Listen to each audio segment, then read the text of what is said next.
We live in a world that sells speed as the path to happiness, but all it delivers is burnout. What if the real secret to balance, success, and even creativity isn't hustling harder, but learning the uncomfortable art of slowing down? Let's talk about the antidote to the hustle. We live in a world obsessed with speed. Think about it. AI summaries that slice hours of content into minutes, 24-hour trend cycles that demand your immediate attention, and endless streams of entertainment designed to fill every single microsecond of silence. Every notification, every new hack, every productivity app promises the same thing: more accomplishment, more success, or ultimately more happiness. We've been told, explicitly or implicitly, that the key to a good life is to simply go faster. But here's the uncomfortable truth: that promise hasn't delivered. For all the efficiencies we've engineered, for all the information we can consume in a day, we're not feeling more accomplished or happier. Instead, anxiety, burnout, and a profound lack of purpose seem to be on a global rise. It's a collective exhaustion, a dizzying feeling that we're perpetually running just to stay in the same place. This paradox, the faster we go, the worse we feel, is what's driving more and more people to intentionally go against the grain. They are looking for an off-ramp, a way to slow down and find another path. After years of dancing right on the edge of my own personal burnout cliff, I finally found myself looking to join them. I realized I was actively trying to do less, to set aside the noise and deliberately slow down the pace of my life. I won't lie, it doesn't come naturally. The inertia of modern life is powerful, like trying to stop a freight train. But for the first time in a very long time, I feel like I'm moving towards slowing down, not speeding up. And that feeling alone is revolutionary. Every year, we get exponentially better at speeding up. We've outsourced complexity and time to technology. Why watch that hour-long documentary when an AI can deliver the bullet points in 10 seconds? Why spend 10 hours savoring a book when you can just watch the movie adaptation, or better yet, read the summary of the movie on a fan wiki? We've become masters of efficiency, but slaves to a schedule packed to the brim. We multitask everything. Listening to a podcast while exercising, responding to emails while waiting in line, planning tomorrow's tasks while trying to enjoy today's dinner. We chase endless opportunities, terrified of missing out, and we fill our lives so completely there is absolutely no room left to breathe. But this relentless speed has come at a steep and non-negotiable cost. We are stretched thin, perpetually anxious, and utterly frazzled. We are a generation running on fumes. Worse, we've forgotten how to stop. When we finally have a free moment, we instinctively reach for the fastest distraction available. We scroll endlessly, we fall asleep with the TV playing, only to wake up and grab our phone before we even fully open our eyes. We've conditioned ourselves to abhor emptiness. For me, this cycle hit a tipping point a few months ago. The sheer velocity of my life had been slowly consuming more and more of the things I genuinely enjoyed, and reading was the last straw. I had to face the simple, crushing realization that I basically couldn't read a physical book anymore. The focus required felt agonizing. My brain, accustomed to the dopamine hits of quick cuts and constant stimulation, couldn't handle the sustained, quiet patience required for a novel. Since getting rid of technology entirely wasn't really a feasible option for someone whose life and work are intertwined with it, I decided to start looking for people who had somehow managed to find a balance. I wanted to find the high achievers who accomplished meaningful, world-changing work, yet still seemed to know how to slow down. I was searching for a different operating system, one that prioritized sanity over frantic activity. This search led me down a surprising path. A path that forced me to confront the one thing modern society tells us to avoid at all costs. It forced me to consider the absolute necessity of doing nothing. The hamster wheel hustle is the treadmill we're all on, constantly chasing the next milestone, the next efficiency, the next hit of validation, only to find the finish line keeps moving faster than we can run. It's an unsustainable way to live, and the growing collective fatigue is the universe's way of demanding a change. The question is, how do we intentionally step off? My search for balance, for a way to achieve meaningful work without self-combustion, led me to some unexpected places. Specifically, It led me to a Harvard professor telling me something I really genuinely didn't want to hear. I was hoping for a complicated high-tech hack. Maybe a new productivity app, a perfect supplement, or a bizarre biohacking routine. Instead, he dropped this bomb. You need to be bored. You will have less meaning, and you will be more depressed if you never are bored. I mean, it couldn't be clearer or more counterintuitive to our modern sensibility. We treat boredom like the plague. It is the ultimate enemy. The instant we feel that faintest flicker of mental stillness, we scramble for distraction. We pull out our phones while waiting for a traffic light to change, scroll through feeds while waiting for a movie trailer to finish, or read junk mail just to avoid looking out the window on the bus. When house shopping, asking which wall is best for the TV placement is a genuine high-priority concern. We have been conditioned to believe that an unoccupied mind is a wasted mind. We go to incredible lengths to avoid that uncomfortable, existential itch that boredom brings. Remember those silly urban legends, or maybe true stories, depending on your childhood, about people willing to stand in a circle and shock themselves just to avoid being alone with their thoughts. That may be extreme, but it illustrates our fundamental aversion to mental downtime. The truth is, even though boredom is intensely uncomfortable in the short term, it is incredibly good for us. It's not a void to be filled. It's a tool to be wielded. When we stop scrambling and give our minds nothing to do, boredom essentially forces us to slow down, and in doing so, it flips a switch in our brain. That switch turns on what scientists call the default mode network DMN. The name default mode network sounds really fancy and complicated, but it's really not. Think of it as a bunch of structures in your brain that switch on precisely when you don't have anything else demanding your immediate external attention. It's your brain's equivalent of an internal meeting or a maintenance cycle. And what does the DMN actually do? It thinks about you. When the DMN is active, your brain is busy processing your sense of self, consolidating memories, integrating past experiences, and projecting into the future.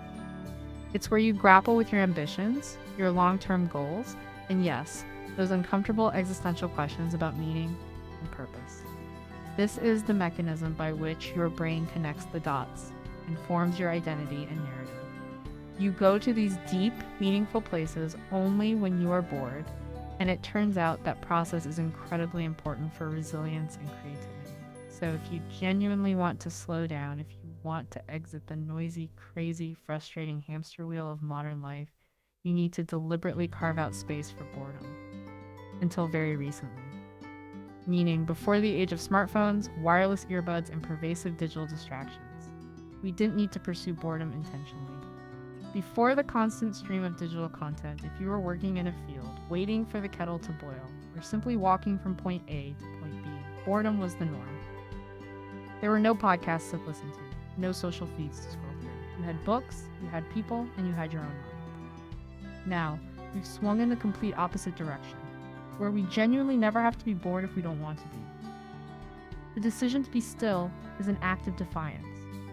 As uncomfortable and unnatural as boredom is, I decided that being frantic, frazzled, and perpetually exhausted all the time was unequivocally worse. I had to at least try it. This meant making some surprisingly simple but difficult changes. It meant no taking my iPad to the mechanic shop. It meant no responding to emails while waiting in the grocery line. It meant no listening to an audiobook while cooking. In short, it meant committing to a simple, unusual act in today's world, doing one task at a time. I genuinely wanted to know what would happen. Would my life screech to a halt? Would I become hopelessly inefficient? Well, my productivity didn't crash. But I did start noticing that I had more margin in my life. I had little unexpected spaces to breathe and slow down in my day. Slowly but surely, I started to feel more on top of things, which is the great irony. I was actually doing less total mental work. But here's the most interesting part. Instead of constantly sifting through everyone else's opinions, ideas, and content, I started having my own ideas again. And sure, these ideas would usually hit me at the most inconvenient times, like while trying to fall asleep or while showering or walking the dog. But wait a minute. All of those were times when I had deliberately allowed myself to be bored. The uncomfortable secret weapon wasn't a secret at all. It was simply the space to think. You've seen the power of just one simple shift, like allowing yourself to be bored, to bring back clarity.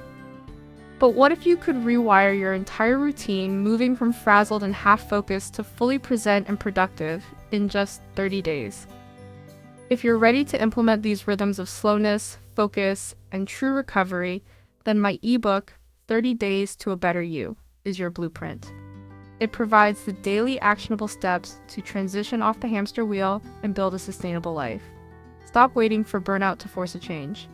Click the link below right now and start your 30-day journey to balance and clarity today. The realization that boredom is actually a secret weapon leads us directly to the next crucial step in slowing down: understanding and practicing true recovery.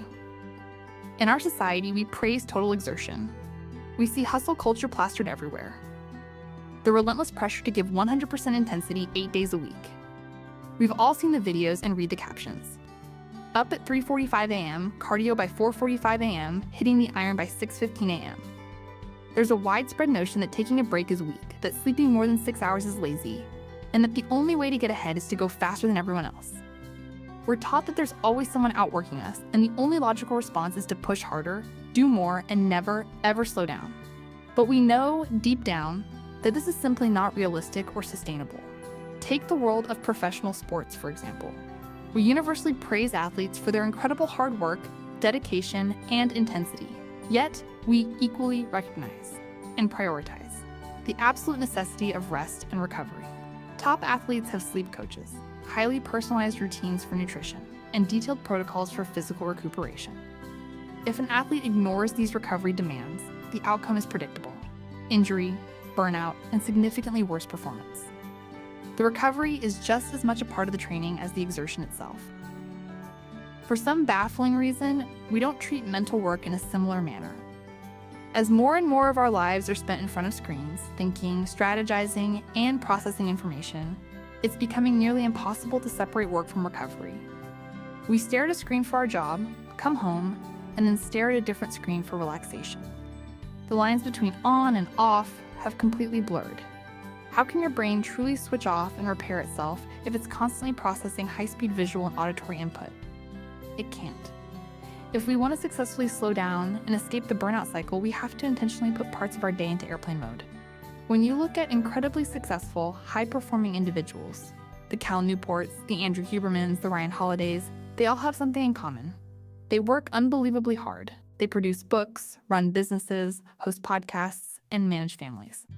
But they do all of this without losing their sense of purpose or collapsing into burnout. It's easy to focus on their intense periods of focus, their deep work. But few of us are willing to emulate what follows next: the exact opposite. A designated, deliberate time to fully detach and recover. Whether they use techniques like non-sleep deep rest, NSDR, guided meditation, or something called scatter, focus, a structured way of letting the mind wander. These high performers have specific, non-negotiable routines for entering their version of airplane mode and initiating full recovery. Now, I can guess what you might be thinking, because I had the very same thought. That sounds great, but I'm too busy for all of that. I have phone calls and meetings. I can't just check out in the middle of the day. While some people clearly have more control over their schedules than others, I decided to give it a try and just see what I could learn. Two things became immediately apparent. First, there are far more pockets of genuinely available time throughout the workday than I realized. Think about the time spent making coffee, standing in line at the post office, or driving to and from the grocery store.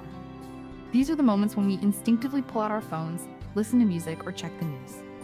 Anything to avoid a moment of boredom. Ironically, filling these tiny gaps makes us feel busier and helps us not notice these potential, natural breaks in pace.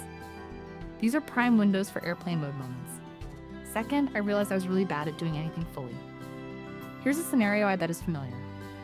I'd spend 6 hours working on a project, but because I wasn't taking proper breaks, I'd spend half that time procrastinating, getting distracted, or just letting my mind wander. I was half working and half taking a break. Then when I finally stopped working for the day, I would half relax. Sure, I wasn't technically working, but I was scrolling on my phone or passively watching TV. Just like work, I was only half recharging. High performers don't do this. There is no such thing as half airplane mode. When they are working, they are fully focused, devoted to that one thing. And crucially, when they are recovering, they are fully in recovery mode, fully detached. They maximize the intensity of focus and the intensity of rest. It's the only way to avoid the frazzled, stretched-thin feeling that comes from never being truly on or truly off. This is the art of airplane mode. a complete, non-negotiable disconnection that allows the mental battery to reach 100%. Part of what allows high performers to achieve that crucial distinction between fully on deep work and fully off airplane mode is the intentional practice of setting an anchor point. This idea of slowing down, setting boundaries, and separating ourselves from the prevailing noise of the world is, surprisingly, not a new one. There is a historical reason, for example, why monasteries were, and still are, considered the ultimate form of devotion. They represented a complete physical separation from society in an attempt to quiet the noise of the mind. Monks understood that if you want internal stillness, you often need external stillness first. What's fascinating is seeing similar practices, secularized and modernized, slip into contemporary life. I first started noticing this pattern when I was reading Tim Ferriss's enormous book, Tribe of Mentors. In it, Ferriss interviews hundreds of the best people in the world at what they do. Entrepreneurs, athletes, authors, scientists, anyone who has accomplished incredible, sustained feats of focus and success. As I worked my way through this monster of a book, one of the most unexpected themes kept popping up. Almost every single person had what I now call an anchor point. An anchor point is a routine or ritual, usually performed first thing in the morning, that mentally and emotionally grounds them before they launch into the chaotic day ahead. It's a deliberate moment of self-possession. It ensures they start the day on their own terms, not reactively responding to the demands of their inbox or the latest breaking news notification. The most common anchor points cited were deceptively simple: exercise, meditation, mindfulness, or simply reading a physical book. The deeper I dug into the practices of people who seemed to thrive amidst intense pressure, the more I realized that the louder and faster life gets, the more essential it is to start the day with some kind of anchor. Malcolm Gladwell uses the metaphor of the North Star. Before we step out into the swirling, noisy, often disorienting world around us, we must first establish our bearing. The beginning of the day should be preceded by a period of stillness. This moment establishes your internal compass for the next 12 to 16 hours. We instinctively understand that this is important, which is why the concept usually takes the form of the ever-popular morning routine. We've all seen the videos. I run every single morning at 6 a.m. I do cold immersion immediately upon waking. I make a beeline for sunlight. That's my cup of coffee. Everyone wants to know the secret sauce. And honestly, sometimes I think we've gotten a little carried away with it all. We now have science-backed formulas for elaborate morning routines, complete with discussions about natural light wavelengths and salt intake. When we find someone we deem successful, we automatically start wondering what precise, intricate sequence of events they douse their morning in, hoping to replicate their success simply by replicating their routine. But here's the key takeaway after looking at hundreds of different routines. They generally only agree on a few simple, powerful things. Don't check your phone. Keep the external world locked out for the first hour. Start proactively. Do something for yourself, not for someone else's request. Do what works for you. Don't copy-paste someone else's 3:45 a.m. wake-up time if it makes you miserable. Instead of complicating it, I decided to stick with the tried and true basics that actually felt sustainable for my life. For me, that meant waking up, making a simple cup of tea, and sitting on my front porch for 30 minutes. During this time, I'm either reading a physical book or just sitting there, deliberately thinking. That's it. To me, that 30 minutes of quiet, anchored stillness is worth losing a tiny bit of sleep over. These are baby steps, for sure. It's not easy to push against the tidal wave of momentum and noise in our world. But by establishing this North Star, this anchor point at the beginning of the day, I'm slowly making progress. The anchor point sets the tone for the rest of the day, making it easier to hold the line when the noise tries to rush in. It is the ritual that grounds the rest of the intentional slowness. We started this journey acknowledging the painful irony of modern life. The faster we run, the more anxious and burned out we become. We've explored the counterintuitive yet essential practices. Embracing boredom to activate the default mode network, and mastering the art of airplane mode to achieve true restorative recovery. We've also talked about setting a North Star with morning routines to ground the entire day. Now, we arrive at the great paradox. What happens when you commit to these intentional acts of slowness? The immediate fear, the deep-seated anxiety that keeps us on the hamster wheel hustle, is that stopping or slowing down will result in disaster. We imagine our productivity plummeting, our competitors pulling ahead, and our lives screeching to a halt. We fear we'll fall hopelessly behind. But the reality of embracing intentional slowness is the exact opposite. You slow down to speed up. When I finally committed to these baby steps, to push against the powerful momentum of noise and distraction, The results weren't a sudden, dramatic transformation, but a slow, steady accumulation of margin. That's the key word, margin. I now have about 2 hours of every day where my phone is genuinely put away, where I am completely unreachable by text, email, or social media. I've largely stopped checking feeds altogether, and whenever possible, I practice the difficult art of doing one thing at a time. This practice is simple, sustainable, and powerful. And for the first time in my life, I truly feel like I'm slowing down, not speeding up. The amazing consequence of this deceleration is not diminished output, but enhanced capacity. Let's look back at the lessons. By allowing myself to be bored while waiting in line or sitting quietly, I recovered my ability to read and, more importantly, recovered my own internal voice.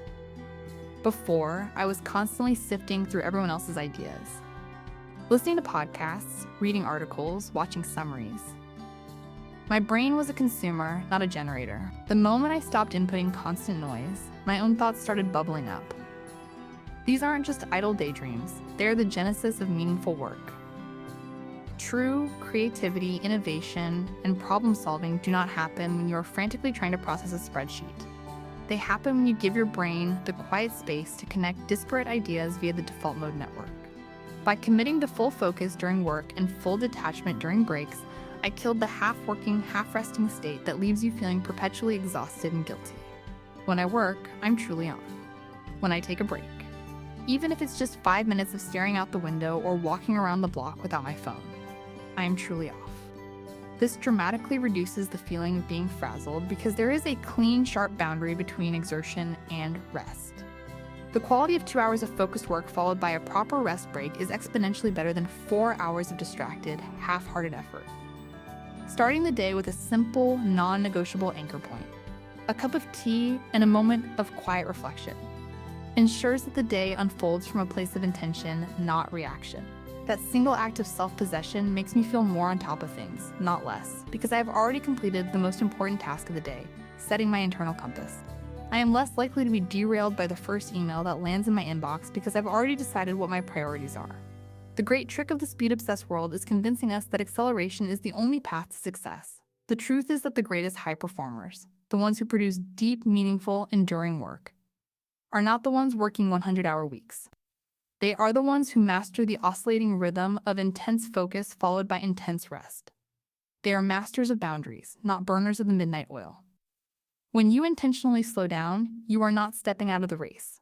You are simply switching from an unsustainable sprint to a sustainable, powerful, long-distance run. You gain back your focus, your energy, and most importantly, your clarity of purpose. You do less, but you produce more of what actually matters. This is the ultimate freedom from the hamster wheel. The realization that you have the agency to choose your own pace, and that by choosing slowness, you choose a more meaningful, productive, and balanced life.